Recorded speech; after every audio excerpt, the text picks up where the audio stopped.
What I'm going to show you is another problem that I have come across on Torq that I don't know why this problem is there, but and I don't know if anybody else has discovered this or not, but I want to make a note of it. I closed out Torq completely, and I'm about to reopen Torq on my system here. It's an iMac. Wait for it to load before I explain exactly what the problem is. I'm hoping that the camera will see the problem clearly. It should. Give it time here to boot up. Okay. I don't have any VST plugins for this at this point because I just want Torq to run on its own with nothing in the way.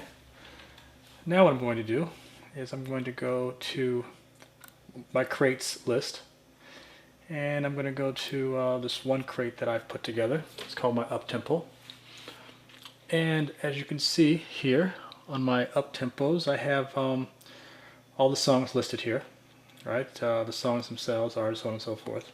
And this is the problem that I'm having. Now if I click on, let's say, the first song, okay, and I load that song onto the track, everything's perfect, everything works fine. And if I scroll down, you notice that the song that I selected shows that it's already into the system, right? And that it's greened out, okay, or it's grayed out, so to speak, showing that it's already been loaded, so I don't make the mistake of playing this song twice, you know, during a set, unless I want to, you know, but at least it gives me that information, right? I'll go ahead and start the song.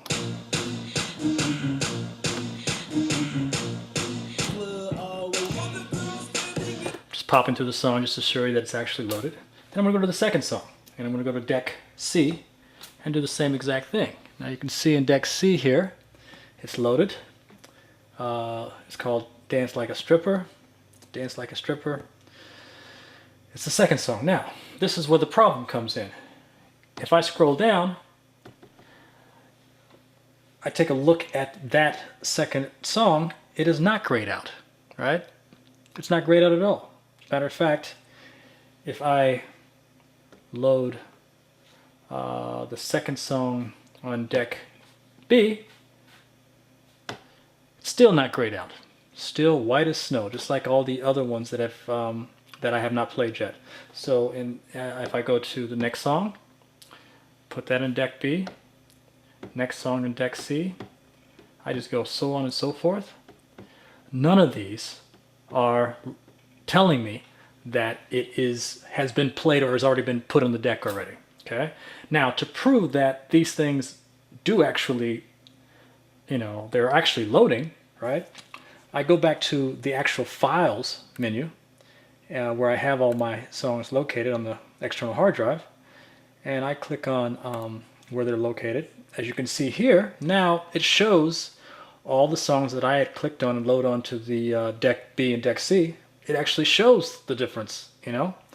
So does that say that I have to go to, always go to my files to see which songs I've played? I mean, if I've played a 6 or 7 hour set, of course, you know, I could do it the traditional way and just make sure that, you know, I have my CDs, if I'm playing CDs or, you know, records, you know, that I separate them out, knowing the songs that I've played already, as opposed to the songs I haven't played.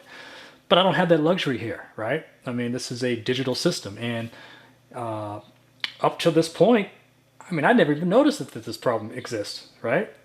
I mean, this is just like a crazy problem to me. If I go back to up-tempo, again, it doesn't show the songs that I've played. Now, you know, I was looking in here, well, maybe there's a, just like iTunes has, maybe there's a, you know, a list that I can put in here showing how many times a song has been played. But this Torq does not provide a list here for me to show what songs that have actually been played, you know, or how many times a song has been played. I was going to say, at least I can go to that and say, okay, well, this song has been played once tonight or twice tonight or whatever. But I don't even have that accessibility. So with these two things not being available to me, that's a pretty scary thing, you know, for me, because I don't want to be like playing songs over and over again. Or sometimes I have like songs that are I have a regular version, a radio version, then I have a remix version, right? And sometimes I want to just like play the regular version, and then later on I want to play the remix version. Well, if I don't know which one I played first, then that's gonna just mess everything up. So, and I don't play things like in a traditional order. I like to do things on the fly, based on the people. I don't want to have to say, okay, this is the first song I should play, this is the second song I should play, and so on and so forth, and just rely on that. This software should just be able to do this, right? So, if anybody has a reason for this, I'm really interested in knowing, right? I'm interested in knowing completely. I thought maybe it might be just the color scheme that I've set up for the GUI, and so I thought, well, if I change that, maybe that'll help. Well, you can see I'm changing the color scheme, and you can see in red here, the blue one, the green one is still sitting up there high, even though if you can't read it, you just see that it's still up there, and the rest are still red. So that ain't it, right? Anybody knows what it is? Let me know. Thank you very much for checking it out. Bye.